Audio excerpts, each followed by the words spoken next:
This is a bonus lesson. Oh, good. All right, you guys, so the parabola, it's been a while since we've done it. We're going to kind of review the parabola and also how to switch forms. So there's 3 forms that you want to know for the parabola. So this is the standard form that we do most stuff that we've done, right? This 1 over 4p times x minus h squared plus k. And so what is the vertex of this guy if it's in this format?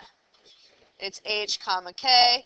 And p is the distance from the vertex to the focus, or the vertex to the directrix, okay? And then we have general form when your parabola just looks like this, ax squared plus bx plus c, right? And then we have intercept form, which is probably new. You probably have never seen intercept form, or maybe you have. It's when it's factored like this, then you know what the zeros are, all right? So if it looks like this, then you have a 0 at p comma 0 and another 0 at q comma 0. A 0 means an x-intercept, right? Whoops. Okay. And A is just like determines the width of the parabola, and this A is the same as your other A up there. Okay. All right, so let's try number 1. A parabola has a vertex at -2, 1 and a focus at -2, -1. Write the standard equation for the parabola, the directrix, and the axis of symmetry. So this is the normal one that you guys have seen a lot of. And so we plug in first our vertex, which is our h comma k, and we're going to have to find p momentarily. And so I have x plus 2 squared, so it's always the opposite because it's minus a negative, and then the k stays the same, so it's plus 1. It sometimes helps to sketch a graph. So we have a vertex at -2, positive 1. And we have a focus at -2, -1. So does this parabola open up or down? It's going to open down because the focus is below, right? So it has to have the focus inside. So we now know P by looking at our graph right here, and P is a distance of what? 2. Now if you don't graph it, you can look at what changed on the coordinate. And what changed is the y part of the coordinate, and you can tell that the distance from 1 to -1 is 2. So this is our P right here, which is 2. So I'm going to plug in my distance of 2. The only thing is I also need to do what? Make it negative. It's a downward parabola, so that means that this 1 over 4p has to be negative. So you always have to check if it opens up or down. So I have y equals -1/8 x plus 2 squared plus 1. Then it says we also need the directrix and the axis of symmetry. So if this is 2 away, the focus, our directrix is also 2 away on the outside of the parabola. And this line cuts through the x-axis at what value then? Okay, y equals 3. All right, and that is called the directrix. So if you know your vertex point is -2, 1, we are adding and subtracting that p distance to get our focus and our directrix. So 3 gives us the directrix and -1 gives us the focus. And we also need the axis of symmetry. So the axis of symmetry is always cuts this parabola in half. And so it goes through the x-axis at -2. All right. So here's a new one. A parabola satisfies the following information. F of -1 is equal to f of -3 is equal to 0. Okay, here's how you want to write this. This means that if I plug in -1, I get 0. And also, if I plug in 3, I get 0. That's all that's f of is saying, okay? I plug in -1, I get 0. I plug in 3, I get 0. So it's telling me the 2 zeros are at -1 and 3. Those are the intercepts right there. And then it gives us another coordinate point. If I plug in 0, I get 6. That's just another coordinate point on the graph. So write the equation for the parabola in intercept and general form. Find the directrix and the axis of symmetry. We're going to start with intercept form. So intercept form is y equals a times x minus p times x minus q. This p is a different p than the one we used before, right? This is just saying it's an intercept. So y equals a, and now I have x minus a negative 1. I can just plug this guy in right here, and it's minus a negative 1, so it's going to be a plus 1. And then I have x minus 3. Okay, so we plug in our intercepts. That's easy enough. Now I just need to find a, and they gave us one other x, y coordinate so that we could find a. So I'm going to plug 6 in for y. And I'm going to plug 0 in for both of these x's. Oops. Minus 3. So 0 plus 1 is 1. And 0 minus 3 is negative 3. Those all add or multiply together, which gives me a negative 3a. And then I divide by negative 3. And so a is equal to negative 2. So my final answer is this with the a plugged in.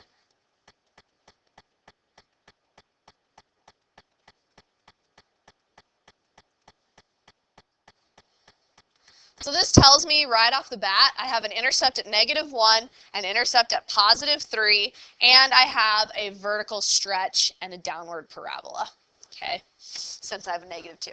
So you might want to label this intercept form. All right, and then we want to go to general form. So again, general form is just, it's all multiplied out. So general form should be really easy. We just need to FOIL it and distribute the 2. So I'm going to do this times this is x squared. This is negative 3x, and I'm going to go ahead and add positive 1x and multiply these last to get negative 3. And then I just distribute the negative 2.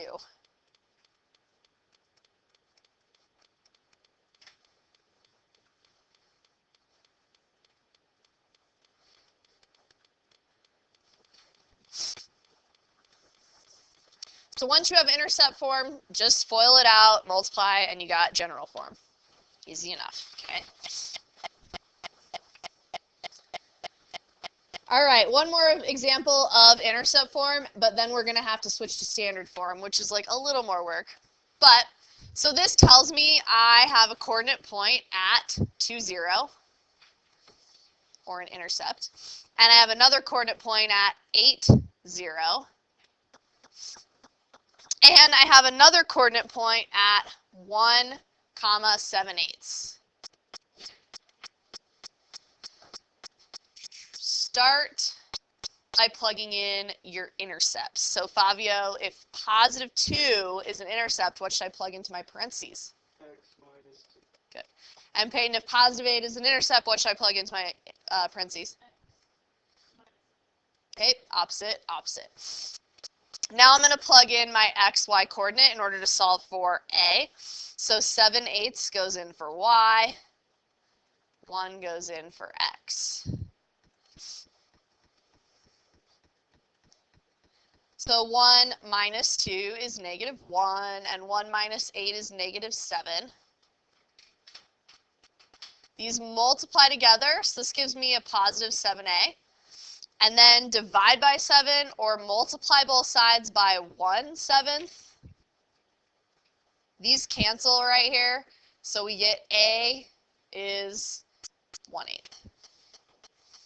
And so my final answer is y equals 1/8 times x minus 2 times x minus 8. And Colin, what form is this again? Yes. Okay, why is this called intercept form? Because right off the bat, the x-intercepts are 2 and 8. Make sense? And this one would be a horizontal stretch or a vertical shrink, okay? All right, so now we need to go to standard form. So there is one way to do it, which would be to multiply it all out and complete the square, but that's way more work. So this is the easier way, okay? If you know that the intercepts are at +2 and 8, where's the vertex? Right in the middle of the two, okay?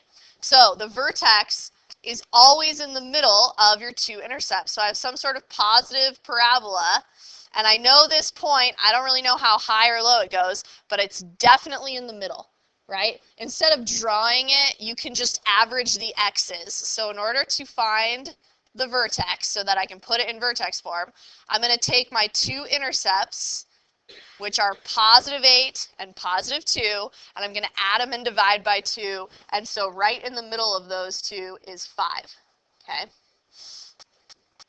And then, how do I find the y part of the coordinate? Because I need an xy part of the coordinate. Anyone have a guess?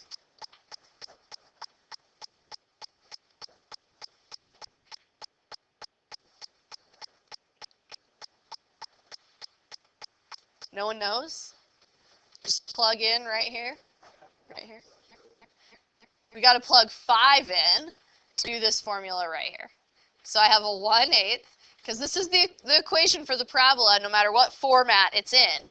So all I need to do is plug in the 5 for x, and this will tell me what the y part of the coordinate is that goes with it.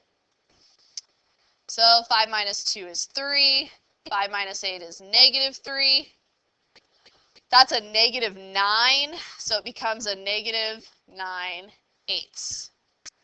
So that means my vertex is +5, which I found by averaging the intercepts, and -9/8, which I found by plugging into the equation.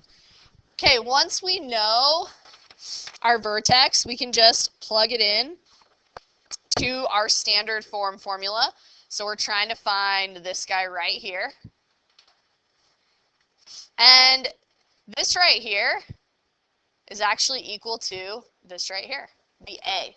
So I already know that it's 1/8 from the other equation, because we got 1/8 here. It's going to be exactly the same. So I've got y equals 1/8, and then I have to plug this in, so it goes opposite here, x minus h squared, plus k, meaning it stays the same, -9/8. So it's not too bad.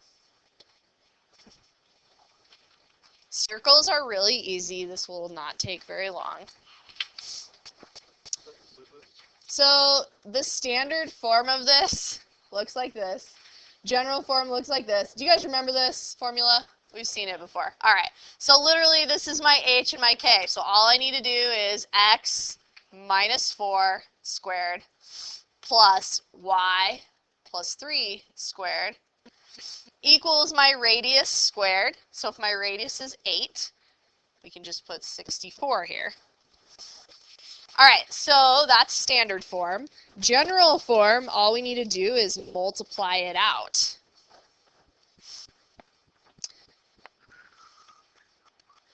So can you guys FOIL this out in your heads? Because you really just kind of need to memorize what this pattern is. Thomas, do you know what this is if you FOIL it out? X minus 2 squared, or x squared, wait, x squared minus, x squared minus 16. We're getting closer. We're getting closer. Minus 8x plus 16. Okay, so you guys, you got to double this one for the middle, and then you square it for the last part, right? All right, and now let's multiply this one out. So Anna D, can you do this one? Okay. Okay, we got to make it look like this. So we got to have our x squared first. Then we've got our y term next, so plus our y squared. Then we have our x term and then our y term, so minus 8x and plus 6y. And then all the constants have to add together. So I have a 16 and a 9. which is 25. But then we have to subtract 64 from that. So what is that? Equals 0. Okay. All right, find the equation in standard form of a circle in general form. We've done a bunch of these, so we should be pretty good at this. So, Harrison, what should I group together here? Okay. And you got to leave like a space after each of these, right? Because we're going to complete the square. And Evan, what's moves to the other side? Very good. And then we need to add half the middle number squared. So Stella, what's half this number squared? Good. So I'm going to add 9. I'm going to add 9. And Miranda, what's half this number squared? 9. Also 9. And I'm going to add 9. All right, we just completed the square, so we have to write this as one set of parentheses squared. So Corey, what do I get when I write this as one set of parentheses squared? Good. And this one's the same, but it's minus, so this one's y minus 3 squared.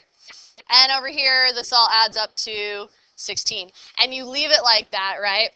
Yeah. So Dylan, what would the center of this circle be? Good. And Aaron, what's the radius? 4. Good. All right, let's identify the conic. Okay. If it's plus, it's either an ellipse or a circle. If you're adding two things that are both squared. So if you're adding an x squared and a y squared, it's either an ellipse or a circle. How do I know which is which? The ellipse has different numbers in front, and the circle has the same numbers in front of the x squared and the y squared.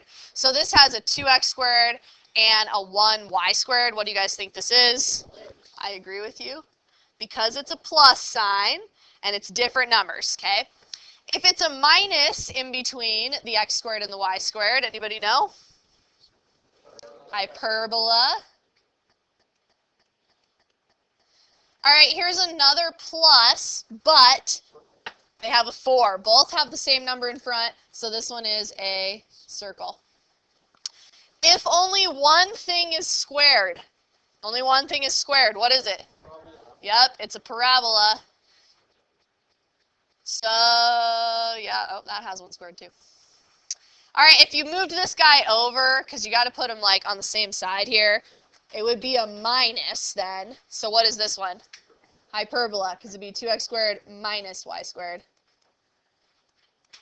All right, and this one's positive, but we need to move it over to the other side. So it would be an ellipse, because it's plus, and it's two different numbers, a 2 and an 8. So this one would be an ellipse. All right.